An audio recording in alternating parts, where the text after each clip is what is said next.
let us align and focus with purity of motive inspired by a loving heart.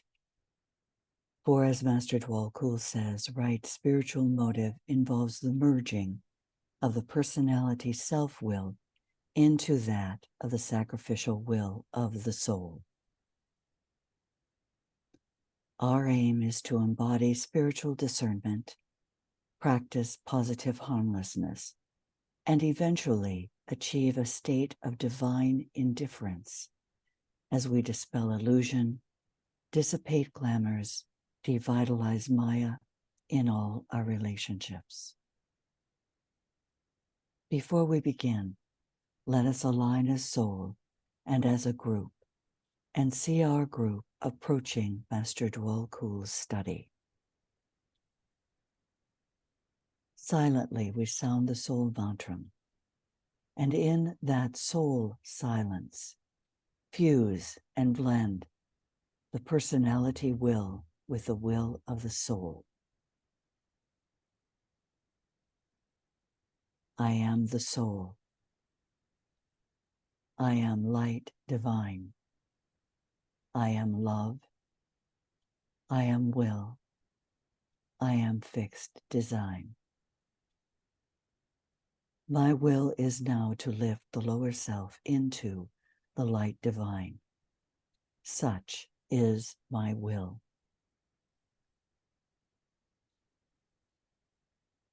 And we align a soul with all those studying and meditating with Master Dwalkul, including those who join us from the other side of the veil.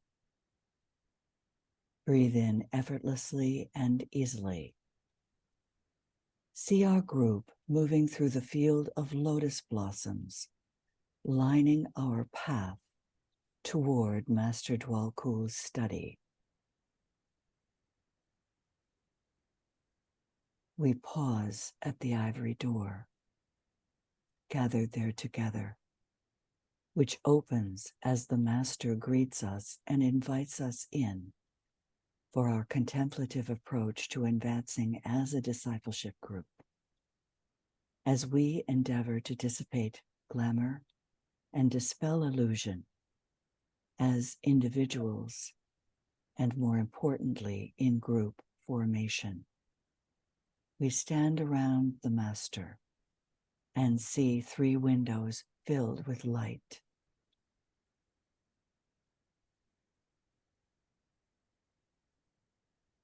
We stand in silence as he turns and faces the east.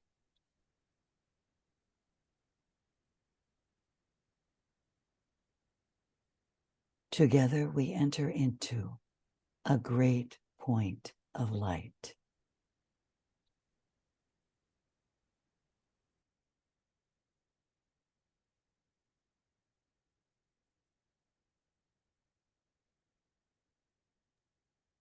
And we sound the mantra of group fusion. I am one with my group brothers and sisters, and all that I have is theirs. May the love of the one soul pour forth to all. May the energy of the one soul lift and aid all. May the thoughts which the soul creates reach and encourage all. May the energy of the divine self be spread abroad in our hearts, through our groups, and throughout the world.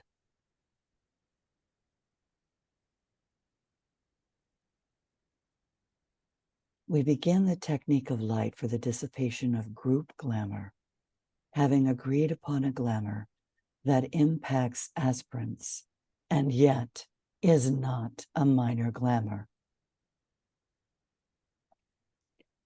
We name the glamour of separative group-centeredness, keeping in mind that glamour has appearance, quality, and life. And there are triggers that signal the rebirth of this glamour in a group setting.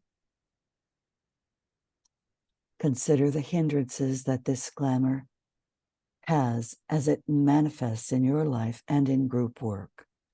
See your part in it and name your part in it. How does the glamour appear to you, for you? What are the qualities that you notice and sense as the point of life for this glamour?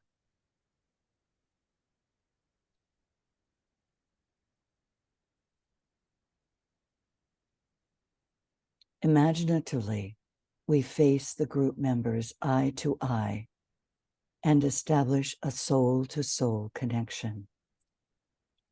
In silence, we withdraw from personal and world affairs and center on the work to be done, setting up a magnetic field of positive, receptive activity.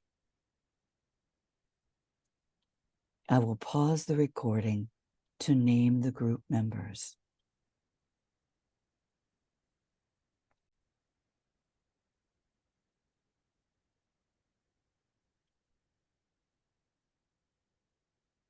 We sound the protective formula using the sign of the cross of divinity.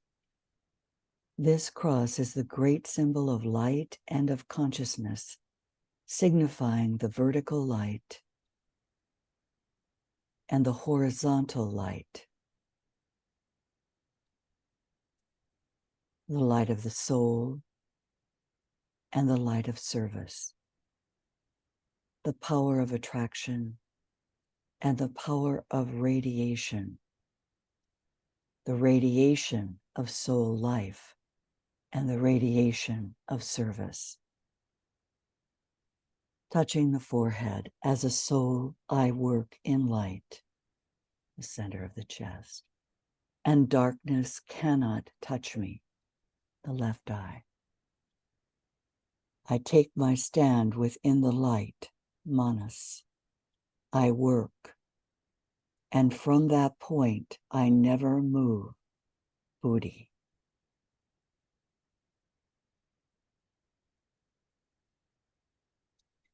We focus the dual personality light of matter and of mind.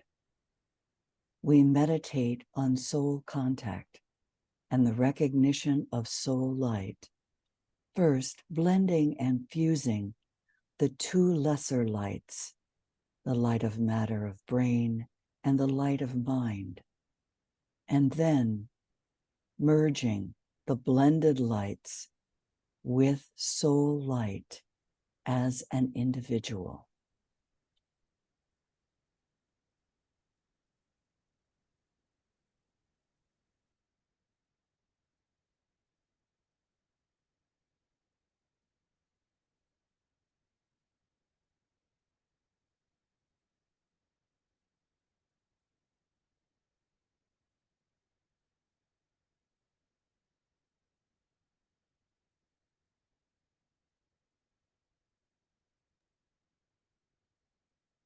Having established the triple light as an individual, then this is carried forward as a group, each member making their contribution and consciously attempting to visualize the process of blending the triple light which each contributes into one sphere of light.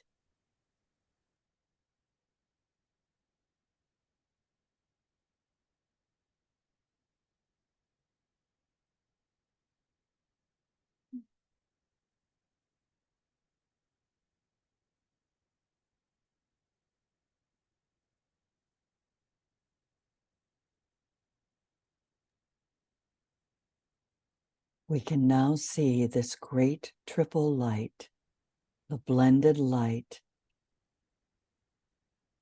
of brain, the light of matter, of mind, and of soul, as the group soul light.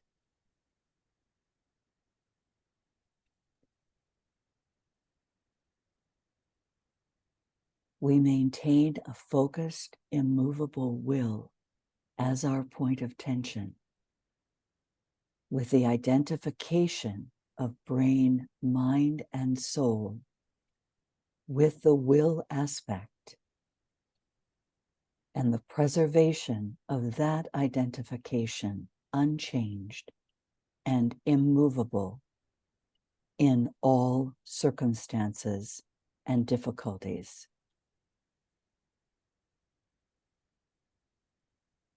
Always remembering that the will aspect can only be contacted from the mental plane, and only those who are working with and through the mind can begin to appropriate this energy.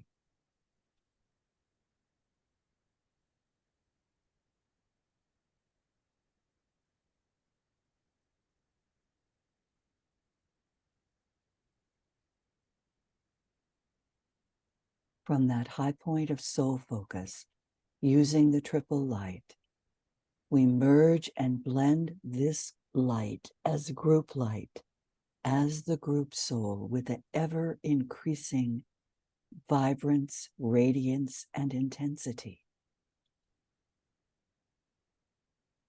The realized unity of the souls of all the group members, increasing in power and potency as the great searchlight. And we say in unison, the light is one, and in that light shall we see light. This is the light that turns the darkness into day.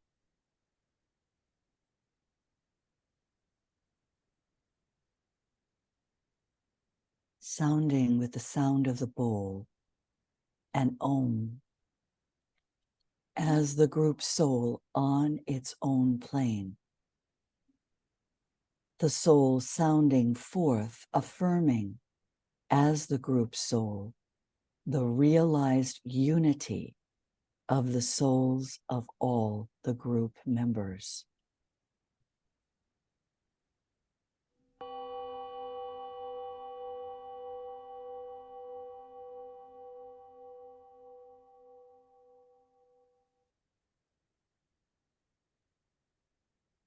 The light is one, and in that light shall we see light.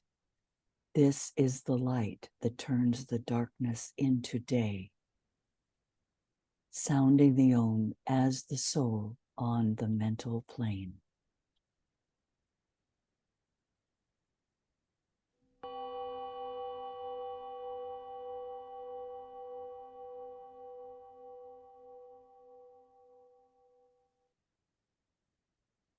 The light is one, and in that light shall we see light. This is the light that turns the darkness into day. Sounding the Om as the soul on the astral plane. The soul ready to function as light bearer, distributor of light upon the astral plane.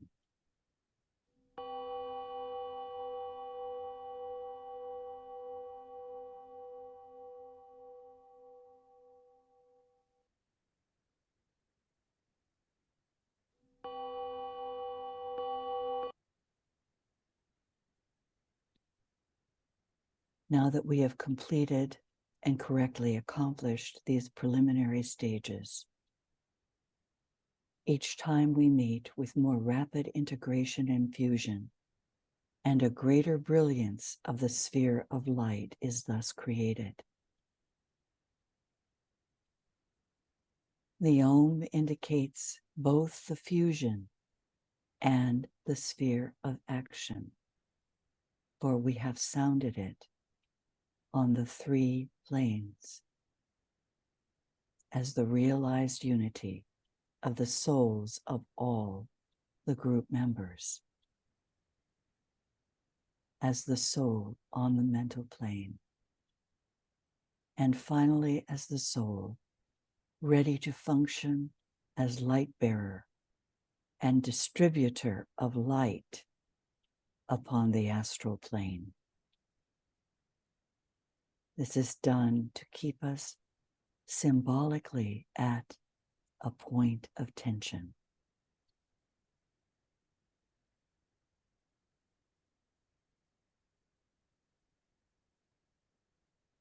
We note this important recognition so that we do not attribute undue power to the form aspect of this simple ritual.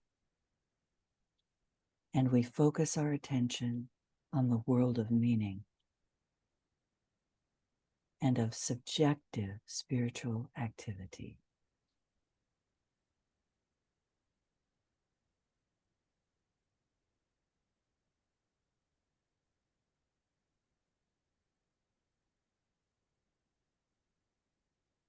Naming, protecting, focusing the light. We are united as souls, insulated against the attractive power of the glamour. We are united as souls with mind and brain, held steady and positive in the light.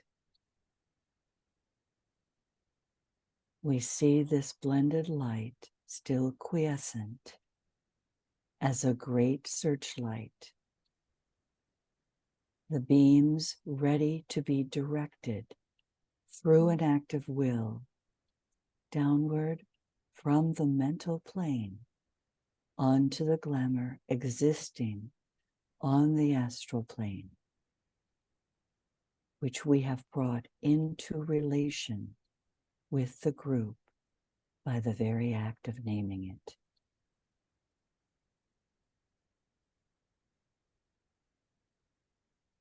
We sound the mantra of light, visualizing the turning of the great searchlight which we've jointly created by our unified light onto the glamour to be dissipated, holding the light steady and realizing mentally the work that the dissipation is intended to do.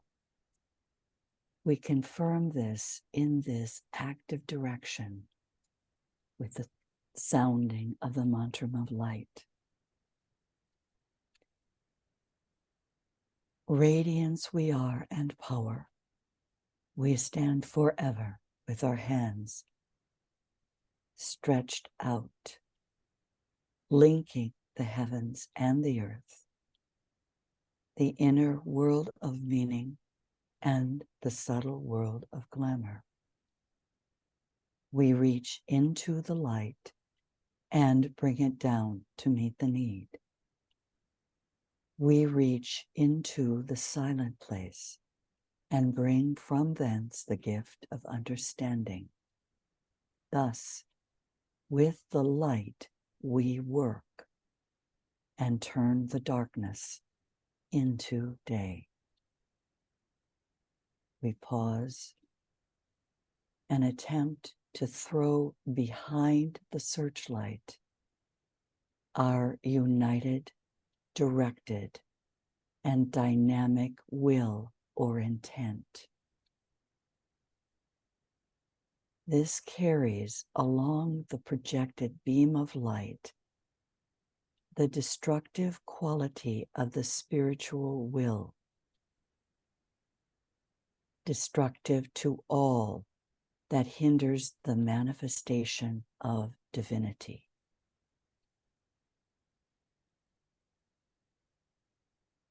We attain a united point of tension, dedication of each individual and group will to the will of God through this act of will, carried forward silently and with a deep realization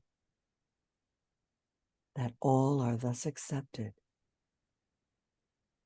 And it is the group will which is being silently focused.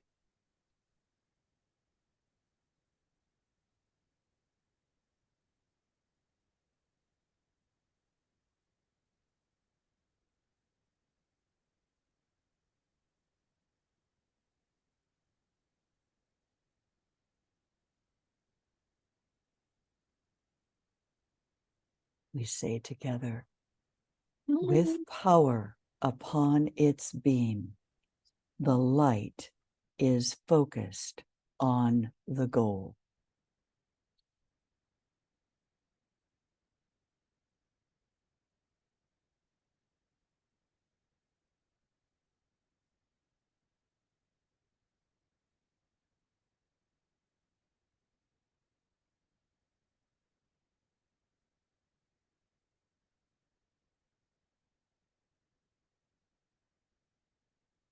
Now, in the act of projection, we utter the words of power.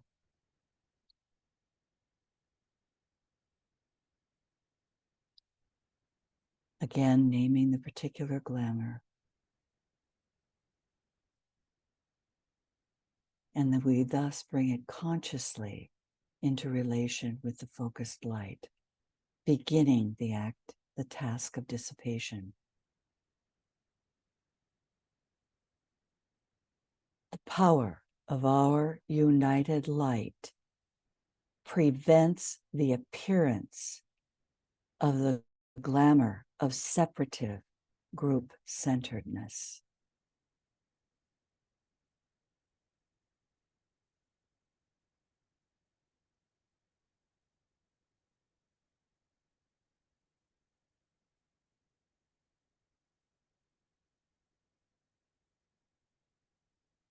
The power of our united light negates the quality of the glamour of separative group-centeredness from affecting humanity.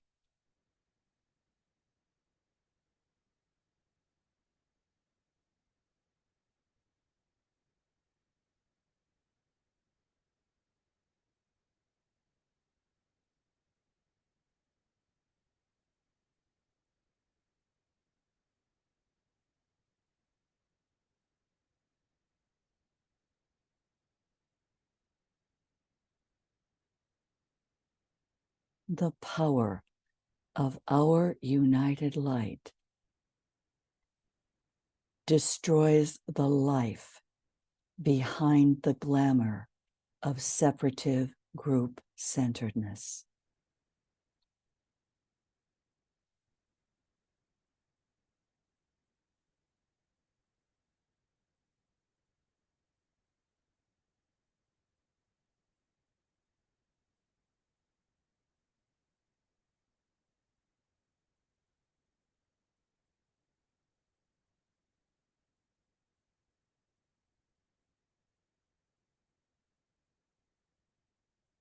With increasing strength, we dissipate all three aspects of the glamour.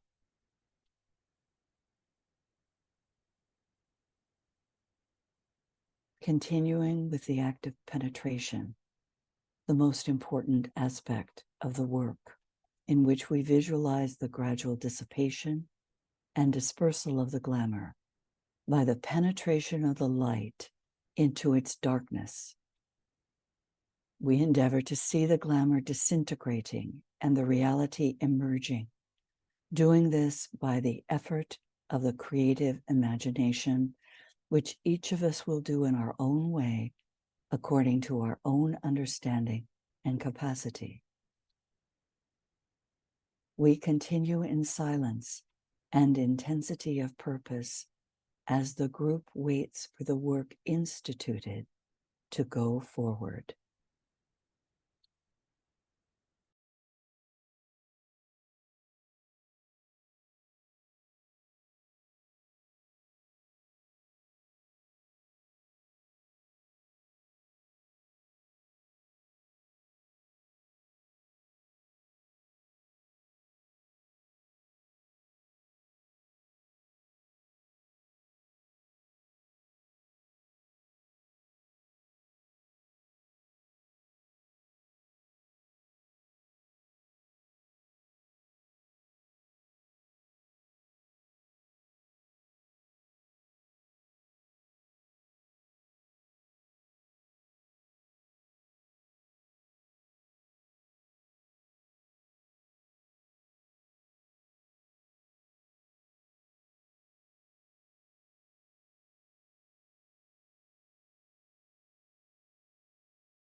We begin the act of withdrawal.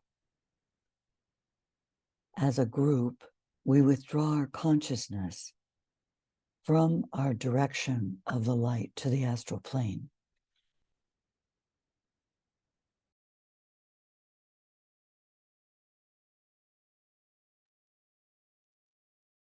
We withdraw our consciousness from the world of glamour.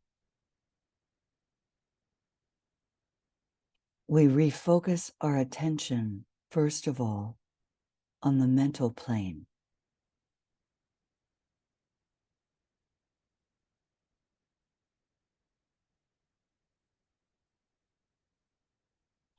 And then on the soul plane, relinquishing all thought of the glamour, knowing that the work has been successfully carried forward. We reorganize ourselves as a group in relation to the kingdom of souls and to each other. So, occultly speaking, the searchlight of the soul is shut off.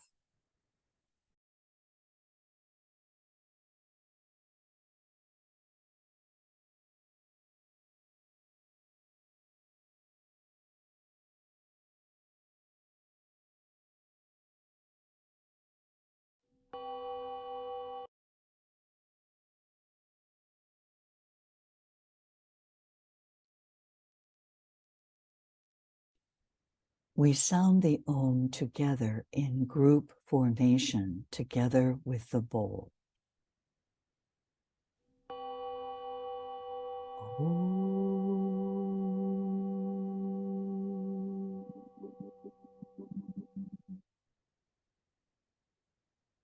And then, in order to emphasize that the group work has ended, I will sound the Om on the group's behalf. Om.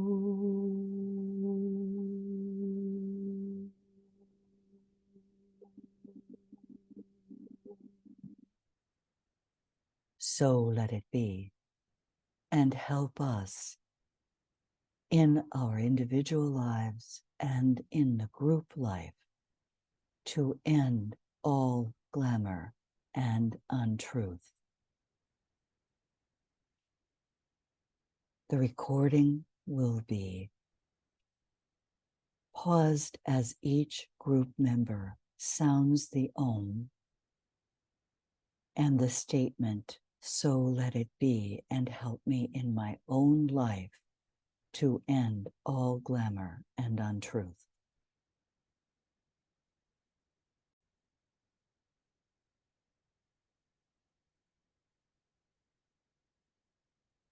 We honor the presence of all of our group members who are joining us subjectively and sound the Om on their behalf. Om.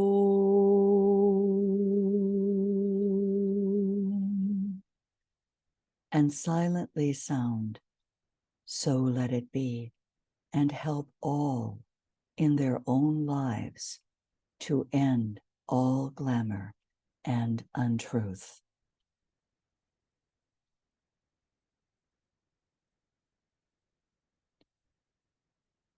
There are 4 groups that we are told by Master DK that are connected with students or pupils. A human being, a man or woman, when in incarnation, has 4 sets of people to consider as his or her group. The first is, he says, the big national group to which the person belongs, the karma of which, through aggregation of numbers, is so strong that he cannot break away from it, even if he or she will. Certain racial characteristics, certain temperamental tendencies are his or hers because they are hidden in the racial physical body.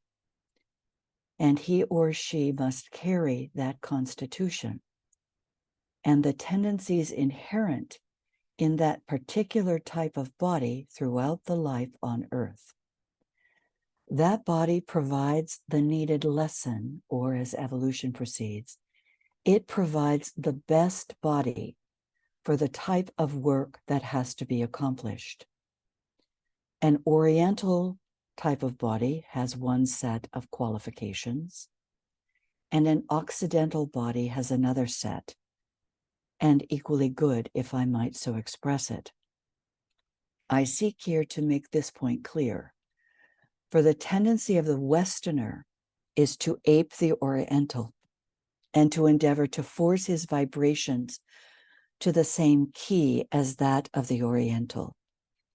At times, this causes concern to the inner teachers and occasionally leads to trouble in the vehicles. So I note to us that we must consider what our particular orientation is to our national group. And as this was written many years ago, there is a new way in which we must begin to look at this in relation to the national glamours, in particular, the glamours of our nation. And I note it because this is a time when it is particularly opportune for some who have not yet worked on glamour in relation to their nation to judge and criticize and be suspicious of other nations based on their astral understanding of another nation rather than their understanding of the soul of that nation and the personality of the nation and understanding from the mental plane rather than from the astral plane. So as we move forward with this particular glamour of group centeredness, take a look at that in your own makeup and the makeup of your groups, particularly if you are working with the soul of your nation. The second group, which is of importance in the life of the student or pupil, is his family group, involving its special family heredity and characteristics. Every one of us has reached a point in evolution where occult meditation is desirable and possible, and we've entered particular families from deliberate choice to work off karma as rapidly as we can, and because of the physical vehicle it provides. And you see, therefore, that in assigning of occult meditation to be carried out on the physical plane and in the physical vehicle, it will be the concern of the teacher to know somewhat of the physical pedigree and the inherent characteristics of the student, both from the point of view of finding the line of least resistance and of demonstrating what must be overcome. And this is particularly important in relation to the rays that the individual identifies as their heredity, the rays of heredity. And some of us who meditate are apt to be so engrossed, straining after intuitional consciousness, that we overlook the very necessary physical vehicle. So the physical brain and the conformity of the head play a large part in this process and must not be overlooked in the future, as they are at present. Again, really important to look at that and the differential that it creates for us as we are engaged in occult meditation in group formation. The family group is the second thing of moment that enters into consideration, and it is a matter of vital importance, more importance than perhaps we think. Let's go to the next one, number 3. The third group that we are very engrossed in now at this time is that we have to consider is the particular band of servers to which we are affiliated or may be affiliated. Some of us have left previous affiliations and are now more intensely affiliated with occult groups. And anyone who is ready for occult meditation must have demonstrated first for many lives intelligent willingness to serve and to work among the sons of men. And I would add here, from the mental plane. Unselfish service is the bedrock of the life of the occultist, and danger lurks when it exists not. And occult meditation carries a menace. Hence, the man or woman must be an active worker in some part of the field of the world, and on the inner planes must likewise be playing their part. Certain things are then considered by the teacher, the master, and that is often the soul. The group work a person is doing and how best the group work as the person may be qualified to serve better in that group. So I've noticed that many of us are examining our group work, and we are beginning to think about our qualifications to serve better in that group.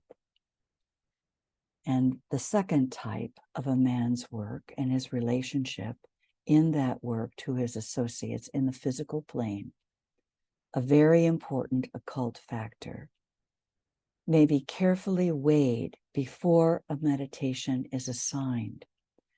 And I believe now people are self-selecting into certain avenues in the three particular types of skill and service that DK says all disciples must learn: telepathic communication, trained observation, the trained observer, and magnetic healing. And these three now are beginning to form a kind of unity in our groups. So carefully weigh before you begin a meditation, assign it as your soul assigns it. And certain types of meditation, perhaps that we desire to do, may be withheld on account of their being unsuited to the work in hand. And I'm finding that people are beginning to come to this realization that a certain type of meditation isn't their focus at this particular time because of their tendency to develop certain qualities that would handicap in the future in other work.